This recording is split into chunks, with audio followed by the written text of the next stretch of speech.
During the 2023 AFL season, I managed to achieve the feat of attending every single St Kilda game of that year. Today's video, I'm going to be going through the season as a whole, going through all the games, all the experiences, and how I managed to achieve the feat of attending every single Saints game in 2023. Before the season even started, there was certainly a level of uncertainty, particularly given the fact that we had a really poor finish to the year in 2022, alongside a new coach, as well as very little list improvements. Many people expected the Saints to have a really mediocre season, majority having them in their bottom 6. Even myself, I only had them finishing 11th, with fairly low expectations, and that was again backed up with 2 pretty mediocre practice matches. Despite all that though, I was still extremely pumped for the season to start, and in round 1 the Saints hosted the Dockers during the last game of the round. Now, after Freya's great season the year before, and with the Saints having a makeshift foreline with King, Memory, and a couple others out, the Dockers were very strong favourites heading into this clash. But yeah, I think the Dockers are the far better side in this occasion. However, I still had the optimism and backed them in during the lead-up. As expected, it was a very low-scoring affair. However, the Saints brought in their heat and probably deserved to be winning by more in the first couple of quarters of the game. It did seem as if though the Dockers class would hold up with a W. However, a 4-1 goal final term set up with plays such as Wood and Owens providing massive step-ups, a round 1 upset victory by 15 points.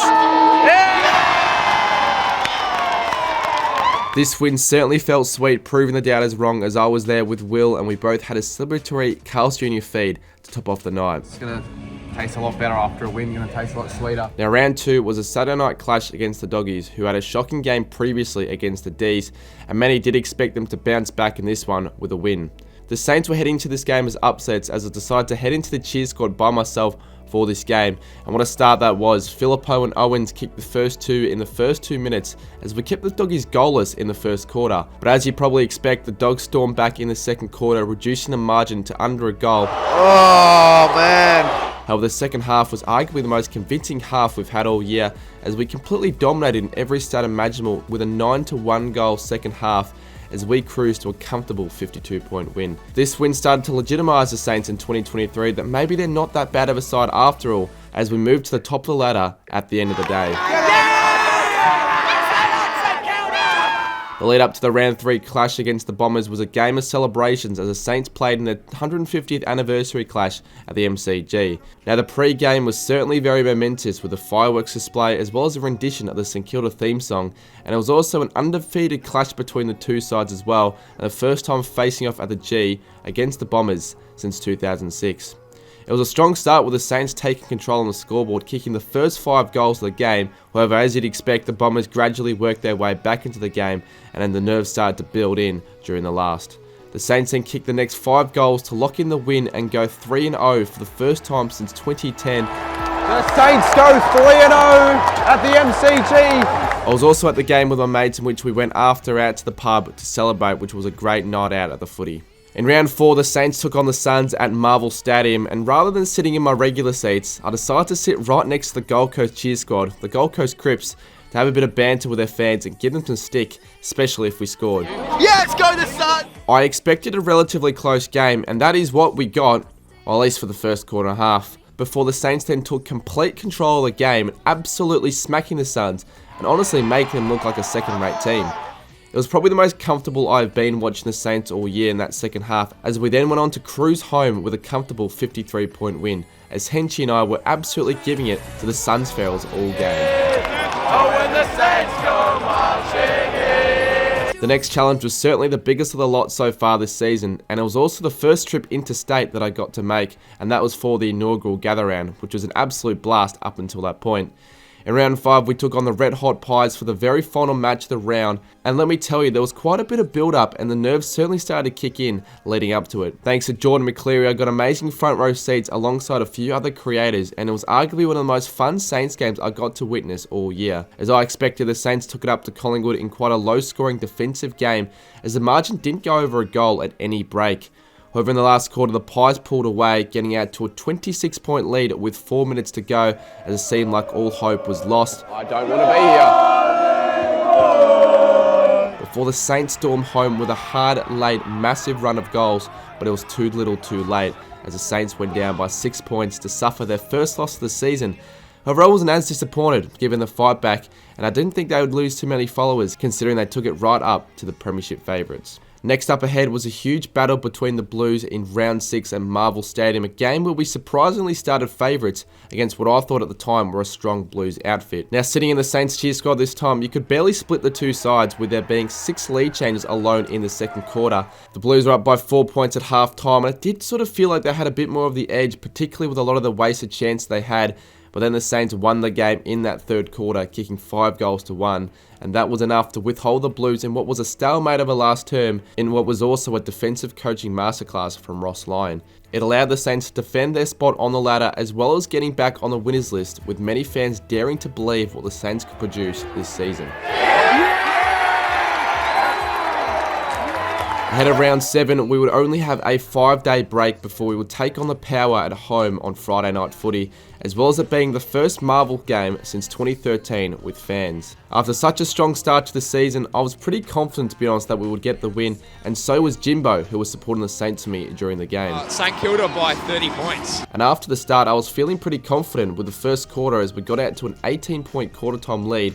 It looked quite dangerous. However, from quarter time onwards, Port were the far better side as they slowly gained more control of the contest as they were able to do their homework on Ross Lyon's game plan and making it difficult for the Saints defenders to do what they pleased. It was a very frustrating game to watch. The Saints would constantly butcher the ball inside 50, which ultimately allowed the Power to hold on and win a close one by 7 points. Port Adelaide win it by 7. We just never looked like it. We didn't deserve that win at all. This is probably the first game all season where the cracks started to appear that perhaps the Saints aren't as good as everyone believed, and that teams are starting to sort of expose the game plan that Ross Lyon is possessing. I thought tactically, Ken Hinkley's last month has been really strong, and he outpointed Ross Lyon on Friday night. Boo! No fun all! Now, round 8, we took on the struggling Roos in which was the graveyard shift on the Sunday. And given North's shocking form, I really believed we would put on a big score and get quite a convincing win. However, the game, well, it was an abomination from the first bounce, to be honest with you, as the halftime combined scores were only 3 goals 16. Certainly, this is one of the least memorable games all year, and whilst we made it almost impossible for North to score, we barely scored ourselves, only scoring 64 points for the entire game, yet we still won the game by 30 points. For sure, not the flashiest of wins of all time, certainly not one I'd get the highlights reel back out for. It really doesn't feel like a 5-goal margin. I don't even know what to say. I don't know what it feels like. This doesn't feel like an AFL game. I look at this shit crowd. Things got much tougher, however, as we travelled to Adelaide in round 9 to take on the Red Hot Crows, who were on a bit of a roll, particularly at their home venue, the Adelaide Oval. I went up there with my dad front row in the St Kilda cheer squad, believing that I was going to be witnessing a really close game of footy. However, right as the first bounce began, the Saints looked off as we went to concede 38-7 to just about already seal the game for the Crows at quarter time. There were barely any glimmers of hope after that, to be honest with you, as the Crows simply looked the much faster, much more skillful side, with almost all of the opportunities converting to goals, making everything look so easy. I'd arguably say we can't come back now. And the first time I really thought our defence was really off. Tex kicked 5 that game as the Crows went on their way to a 52-point win, which would end up being our heaviest loss as well as our biggest score conceded all season, in an Adelaide trip that certainly let me flat as one to forget. They're an underrated side going into this year. I think they really should be making finals. I will then be on the road again in round 10 as I flew up to Sydney by myself as the Giants took on the Saints at Giants Stadium. Now, 9 hours before my plane departed on the Sunday, I was celebrating one of the great games at the MCG with the Bombers winning by a point in the Dreamtime game. The Giants at the time heading into this clash were quite a plucky side, I felt, as they seemed to always be in the games that they were involved in, despite having at the time a record of 3-6. This was also the game where Max King returned to the side, and you can tell how important of a player he was that we missed, instantly providing an impact as he ended up with 4 goals. King for 4, this would be a great return. He'll kick it, surely. As expected as well, the Giants certainly came out to play, and it was probably the tightest game that we've been a part of all year from start to finish, with the margin not going over 13 points for the entire game. In what was a nerve-wracking final quarter, the Saints held on to win by 12 points, led by an unbelievable performance by Jack Sinclair. I also got to sit with my cousin during the whole game, which was pretty good considering I had no one else to watch the game with, certainly making my trip up to Sydney all the more enjoyable. Now, round 11 was an important clash for the Saints against the Hawks back at home at Marvel, one where we just needed to win to head into the bye 8-3. Despite the Hawks thumping the Eagles by 116 points the week before, they only had 2 wins to their name at that point, as I went into this game expecting us to win relatively comfortably. But the game certainly wasn't an easy one, with the Hawks coming out to play, particularly in the midfield, as they smashed us with the footy, and they just seemed much quicker. The scores were even at half time. However, the Hawks should have been up by a good 4 to 5 goals with all the chances they missed. I moved down to the Hawks cheer squad with Haz, and that was probably a move that I wish to regret, as the Hawks just wouldn't go away. When we were up by 20 points early in the last, I jinxed the Saints big time, I can't see you guys winning this. I can't see Hawthorn winning this. as the Hawks would then kick the next 5 goals of the game to win it by 10, in what was one of the most deflating and embarrassing losses of the season. Has certainly let me know about that loss for a while, as the Saints head into the bye at 7-4, with many believing it to be the start of the downfall, considering the similar position the Saints were in the year before. We looked slow, lethargic, uninterested. Chance to go 8-3, and we blew it. Now, as we enter the bye rounds, we're also through the middle of the season, so remember, if you're enjoying this video, hit that subscribe button if you've been enjoying this so far. Now, round 13 was another interstate trip again to Sydney for a rare Thursday night clash, and one where honestly I had little confidence in, especially considering we have not won at the SCG since 2009. Both my parents and I made up the trip as we sat in the Saints cheer squad courtesy of Katrina, but the first quarter was nothing short of bizarre, as the Swans were scoreless. But the Saints only recorded 7 points themselves in what would have to be one of the lowest scoring combined quarters in recent memory. This was also Buddy's 350th game, which would have helped the Swans gather back the momentum to control the next 2 quarters. This is starting to get pretty bad now. The Swans have kicked 4 in a row. Buddy's kicked his second. As it looked like it was going to be another failed trip up to the SCG. But the final quarter was something else, and it was arguably one of the most enjoyable football experiences I've ever had, with the Saints running rings around the Swans' defence, as well as their incredible tackling pressure. They ended up kicking 5 goals to 2 to snatch victory by 14 points, as well as breaking the SCG streak. An in-state win for once that certainly felt the sweetest, as we continued to stay in the hunt for the top 4. In what was the 4th of a run of 5 away games in a row, we took on the Tigers in a round 14 clash at the MCG, a side who looked to begin to revive their season. Whilst being quite confident leading into the game after the week before, it was Trent Cotchin's 300th, which made the Tigers even more hungry for the win, I felt. However, the Saints stormed off the blocks early, kicking the first 4 goals of the game, and leaving a certain someone very, very angry with the match fixing. He fucking dropped it. However, the Tigers responded in that quarter and ended up leading it by 10 points at quarter time. Before we knew it, the rain came down, and it came down heavily, which completely dictated the way the game will be played, and I was pretty lucky that I was sitting in level 4. After a very high scoring first half, the rain made it almost impossible to score in the second, with the skills being nothing short of horrible, and the Seagulls out attending the people in the stands. We wasted so many chances in the last quarter before Tim Taranto sealed the game with not only the match winner, but also the 3 votes to win the game for Cotchin in his 300th. Footy, it sucks. That's why we played marble. Very disappointing. Despite the loss against the Tigers, hopes were still high ahead of our round 15 clash with Brisbane at Marble on a Friday night. Despite our dropping of form, this is still a pretty even game leading up to it, with even Ethan, a Brisbane fan, predicting the Saints pre-game. I hope to see the Lions win, but honestly I reckon the Saints will get up. Unfortunately though, his prediction wouldn't come true, with the Saints playing like crap for the majority of the game. Fucking shit start. And honestly never looking like winning. The Lions just proved to be the more convincing, classier and simply better side, as they would go on to beat the Flats and KILDA side by 28 points in what was a pretty shitty game of footy on the Friday night. Now the following week I would make my longest interstate trip of the year, as I made the trip up to Perth for the round 16 clash against West Coast. Leading into this clash, the Eagles came off the back of a record-breaking 171 point loss against the Swans, with one of their lowest periods in their club history. And to make matters worse for them pre-game, Tim Kelly was ruled out, making me believe that anything less than a 50-point win would be a fail. If it even gets remotely close, I will be concerned. As UCAT also agreed. For the pure lack of experience, I think St Kilda should win by about 80. However, it wasn't to be, as it was anything but a walk in the park, with it instead being West Coast controlling the contest and honestly playing their best footy all season, while us playing equally as bad. As you can tell, I was extremely pissed off and embarrassed all game, as at one point we were trailing by 31 points, and I thought that we were definitely going to lose to the worst side in the comp. Game of football I've ever fucking watched. However, after half-time, a Ross line rev-up gave the Saints a 6-goal quarter, and that was ultimately enough to hold off the gutsy Eagles by 8 points in what was almost an absolute disaster of a trip to Perth. Even though the Saints won, it certainly didn't feel like one, and personally the Eagles deserved the win more. That is as bad as a win that you could ever get, to be honest. Whilst the critics, well, they certainly had their say. To have lost to the 18th ranked side when you're 5th on the ladder, that would have been devastating. So he'll treat that like a loss, I would have thought, during the week. The early season optimism slowly turned into pessimism as the Saints moved back home to take on the Demons in their round 17 clash. Not really expecting to get the win, I got treated to some good level 2 tickets alongside George McCleary, who was also an avid D's fan, which, let's be real, didn't make my experience that much better. Despite our previous 3 flat performances, the Saints for once actually looked quite good, and if anything, probably were the better side. The only issue is that we couldn't take our chances, whereas the D's were as accurate as they've ever been all year, despite their 2 previous results of 5 goals 15 and 8 goals 15. Things just didn't get easier for the Saints as well, as they would reduce to just 1 on the bench, with one of the injuries being Max King, which was a key one early in the game. The difference in class and finishing was certainly put on display, as the Saints would just constantly bomb it long to May and Lever, whereas the D's, they had numbers, they had vision, and they had players like Petrarca would kick it from anywhere.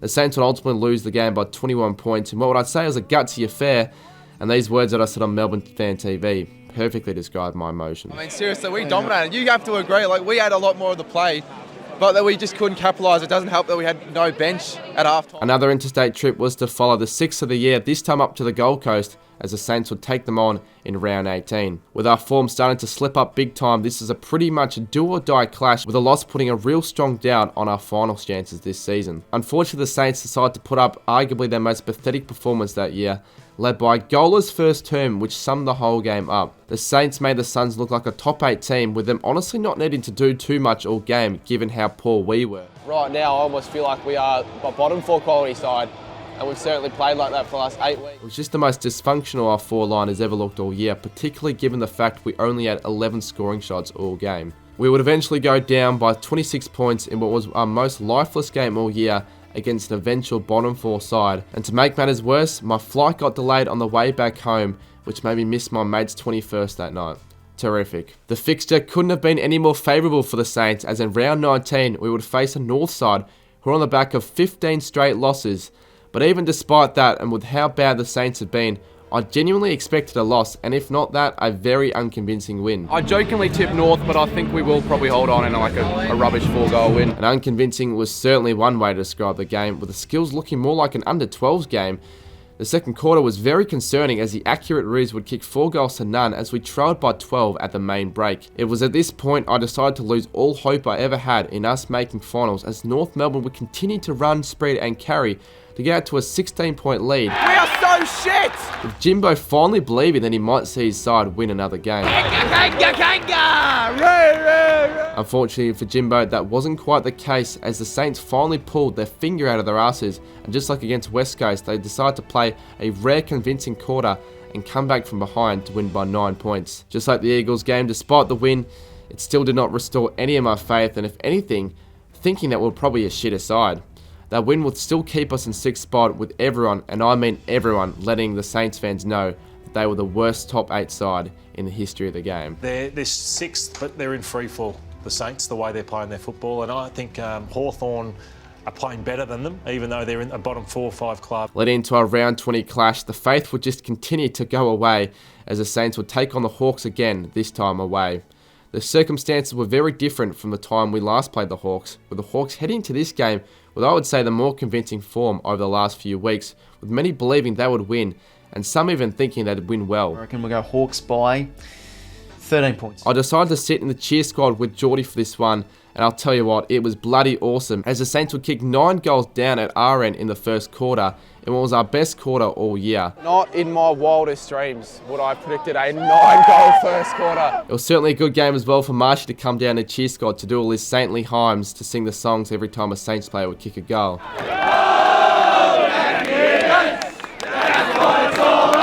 However, after the first quarter, the Hawks started to storm back as the game progressed, but the Saints did withstand the pressure in the last, kicking 5 goals and ending up winning 122-93.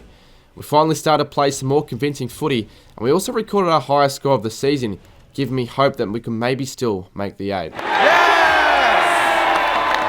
Great win! Very good win! Round 21 was pretty significant, with the Saints taking on a very red-hot Carlton side who were coming off a 6-game winning streak. It was also probably the worst lead-up to a game I've ever had, as I woke up from a big night out, vomiting and a huge headache. Determined to not miss out on a game this year, I pushed through that and made my way over, this time sitting very high up in level 3 with the Marmalade lads, Checkers, Shrey and Will Taylor. And surprisingly, the Saints, they were red hot early as they made the Blues look slow and sluggish in the first half to lead by 22 points at the main break. Unfortunately though, it all went downhill from that point onwards, both game-wise as well as sickness-wise, as Carlton took heavy advantage of the momentum to completely overrun St Kilda in the last quarter, winning it by 19 points. I honestly thought after that point finals were pretty much over given our run home, and the fact that we only scored 1 goal after half time, that's just garbage. What a shit second half. But hey, at least I made my first feature on the Carlton Besties. The next stretch of games were basically do or die if the Saints wanted to make finals, and that didn't come easy with Richmond, Geelong and Brisbane to come. Round 22 was simply a must-win game against the Tigers, and for some reason I had a sense of optimism before the game, and that was probably because I got to take in the awesome level 2 view that I had with the wing, courtesy of AFL by Alex, a fellow Tigers fan. This is also the game where Max King made a surprising return from his injury, as him, Gresham and the Saints started off with an absolute bang as we enjoyed a strong 5-goal lead at half time. It was just sort of one of those games where I didn't really feel any sense of nervousness as the Saints cruised to a pretty comfortable 36-point win. I did sort of feel bad for Mussy, who was there as well, but it was a pretty poor Tigers outfit, it has to be said, who yet again continued their Marvel Stadium hoodoo. With the Saints season basically being on the line, we would then have to face the Cats in round 23 in a do or die contest for both sides, with the winner most likely making finals, particularly the Saints. However, unfortunately, just like the Carlton game, I was heading to this one feeling almost as sick as the Blues game, which made it all the more frustrating given the significance of the match. I'm actually almost feeling as bad as the Carlton game, but we pushed through here. We're not missing out a game as big as this. That was also amplified by the fact that I was sitting with a bay of Cats fans who were giving me crap before the game, but at least Ryder and Marta were there as well. The Saints will then go on to arguably play their most convincing game of footy all year, and quite simply made the Cats look slow and old, with even the Cats fans agreeing that we should have been up by more at half time. If St Kilda kicking more accurately, we'd be getting killed right now. But the Saints' run and pressure did not stop there as we continued to dominate Geelong and proved to be way too good, winning by 33 points in what was one of the loudest Saints crowds I've ever been a part of, a strong crowd of 40,000 at Marvel Stadium. Saints go marching in. Oh, when the Saints go marching in. That win just about locked in St Kilda's spot in the finals as I decided to shower myself in chalky milk in celebration. By the following day, the celebrations could continue in what was the biggest upset of the season. The Eagles beat the Bulldogs, which solidified a finals berth for the Saints. The joy of victory is there for this West Coast Eagles, this proud club. That was the first time since 2020 and the first genuine time since 2011 where the Saints made it to the finals. The final round was honestly pretty much just a free hit against a Lions side who was undefeated so far at the GABBA all season. Now of course I had to travel up to Brisbane for this one to ensure I've attended every game this year, and I went to this one with a Lions fan in Crouchy and I sat in enemy territory to say the least. Completely surrounded by Lions fans in the Lions members spots with not a single Saints fan inside. Lions! Lions! Lions! Lions! We mounted a strong challenge against the side who was chasing for that top 2 spot. However, it is fair to say that the Lions' inaccuracy probably kept us in the game for longer than what it should have been. However, our defence stood up strong all game, allowing us to hit the front in the third and stay in the lead. But at the end of the day, as expected, the Lions went on to win the game by 12 to go undefeated all year the home and away season at the GABBA, but certainly was a good test before the finals.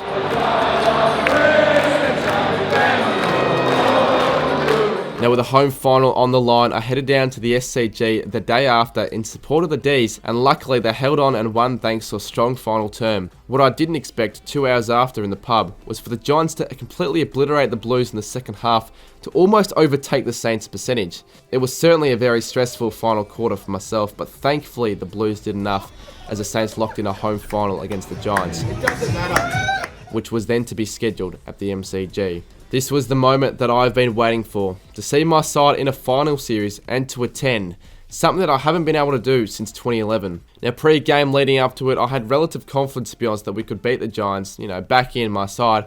However, majority of the tipsters argued the opposite, which made me in a way almost feel more confident that we could win. I got to the game quite early before to grab a pub feed and then soak in the finals atmosphere, and the closer we got to the start, the more the nerves kicked in. I had great seats, level 1 on the wing, and got to sit with my dad and sister, as well as getting to convert Will to support the Saints in this clash.